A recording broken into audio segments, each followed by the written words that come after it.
July August গণ অভ্যুত্থানে মানবতা বিরোধী অপরাধের ঘটনায় ক্ষমতাচ্যুত প্রধানমন্ত্রী শেখ হাসিনা সহ ৩ জনের বিরুদ্ধে হওয়া মামলায় চতুর্থ দিনের সাক্ষ্য গ্রহণ আজ। শেষ খবর পাওয়া পর্যন্ত আন্তর্জাতিক অপরাধ ট্রাইব্যুনাল ১-এর চেয়ারম্যান বিচারপতি মোহাম্মদ গোলাম মর্তুজা মজুমদারের নেতৃত্বাধীন ৩ সদস্যের আন্তর্জাতিক অপরাধ ট্রাইব্যুনালে এই সাক্ষ্য গ্রহণ চলছে। ট্রাইব্যুনালের অন্য ২ সদস্য হলেন বিচারপতি শফিউল আলম মাহমুদ ও বিচারপতি মহিতুল হক এনাম চৌধুরী।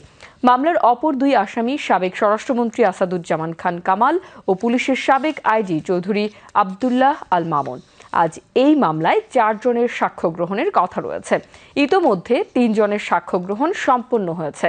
সাক্ষীরা হলেন সবজি বিক্রেতা আব্দুস সামাদ এবং জুলাই যোদ্ধা মিজান মিয়া ও নাইম শিকদার। এ নিয়ে এই মামলায় এ পর্যন্ত ৮ জনের সাক্ষ্য গ্রহণ সম্পন্ন হলো। এর আগে গত ৬ আগস্ট চতুর্থ ও পঞ্চম ২ জন সাক্ষীর সাক্ষ্য গ্রহণ শেষে ট্রাইব্যুনাল পরবর্তী সাক্ষ্য গ্রহণের জন্য আজকের দিন ধার্য করেন। তারই ধারাবাহিকতায় আজ এই সাক্ষ্য গ্রহণ। দুপুরে বিচার কাজের মধ্য বিরতিতে সাংবাদিকদের ব্রিফকালে আন্তর্জাতিক অপরাধ ট্রাইব্যুনালের প্রসিকিউটর মিজানুল ইসলাম আশা প্রকাশ করে বলেন, আগামী অক্টোবরের প্রথম সপ্তাহের মধ্যে এই মামলার সাক্ষ্য গ্রহণ শেষ হবে। যে মামলাটা বিডি কেস নাম্বার সেইটার সাক্ষী গ্রহণের জন্য দিন ছিল। ইতিমধ্যে পূর্বে ৫ জন সাক্ষী হয়েছে। এখন পর্যন্ত আমাদের তৃতীয় সাক্ষী হয়েছে, তার জেরা সেকেন্ড হাফে হবে।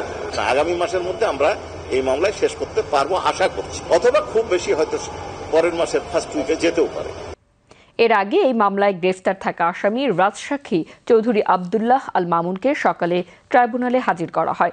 এদিকে জুলাই আগস্ট গণ অভ্যুত্থানে রাজধানীর রামপুরায় কার্নিশে ঝুলে থাকা তরুণকে গুলির ঘটনায় দায়ের করা মামলার পরবর্তী শুনানি ২৫ আগস্ট দিন ধার্য করে ট্রাইব্যুনাল ১। এছাড়াও আশুলিয়ার কোনাবাড়িতে হৃদয় হত্যা মামলা সহ যাত্রাবাড়ির এবং মোহাম্মদপুর মানবতা বিরোধী অপরাধের মামলায় তদন্ত শেষ করতে প্রসিকিউশনকে ২ মাস করে সময় দিয়েছে আন্তর্জাতিক অপরাধ ট্রাইব্যুনাল ১। মোহাম্মদপুর, রামপুরা, যাত্রাবাড়ি ও গাজীপুরের কোনাবাড়িতে সংঘটিত হত্যাকাণ্ডে মানবতা বিরোধী অপরাধে সকালে ১৭ আসামিকে ট্রাইব্যুনালে হাজির করা হয়।